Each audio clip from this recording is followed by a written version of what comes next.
that was my like logical rant. I'm an artist. We're all artists in here to some degree. Or to a large degree. I think I classify myself primarily as an artist. And historically speaking, the big changes happen in art first.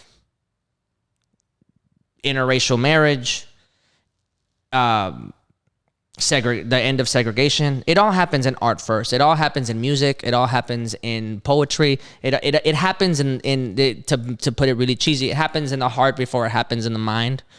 So I want to go ahead and talk about to further talk about the point I made about like the poverty and how this does affect people.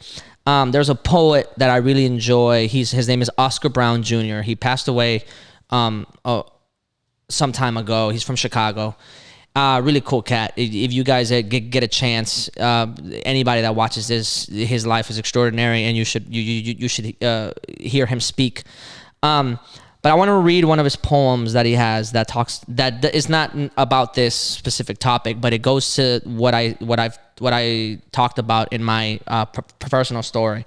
The poem is called "The Children of Children," and I want to put this in there because as much stats that we're putting up and as much anecdotal evidence, I do want to put in a little bit of like how art really helps drive a lot of these things forward, and like no matter what happens, this will still exist, right? And the people have been talking about this specific thing for decades now.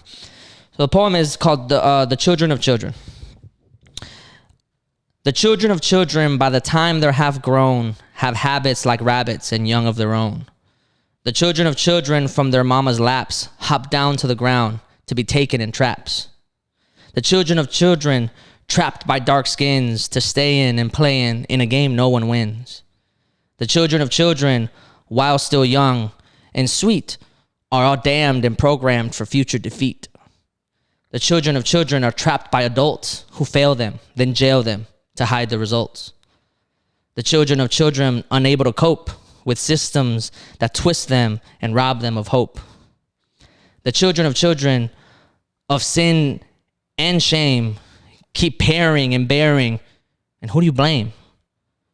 The children of children cry out every day. They beg you for rescue. And what do you say? And I'd like to add to that a little bit. Back to the voting. What do you say? Say it when you vote. Say it when you vote. Because that's what they're asking of you. You can be a small domino effect for that rescue, metaphorically speaking. And what we have to say it when we go and vote. Because what they've been saying, I think he wrote this early in his, like, you know, when he was younger. He died really old. What they've been saying is that long-term political chess strategy. That's what they've been saying. They've been replying to this problem with that chess strategy. So if we want to change it, we not only have to play their game, but we have to think about things like that. Because this kind of thing is indicative of how far they will go and how much and how much pain it's going to cause, not just right now, just in the future for decades. This is, like I said, this thing is intertwined in the fibers of the trauma that people have had, societies, communities have had for decades now. So I had to throw in a little bit of the art there because I just don't think that this can exist exclusively in a vacuum of just political discourse.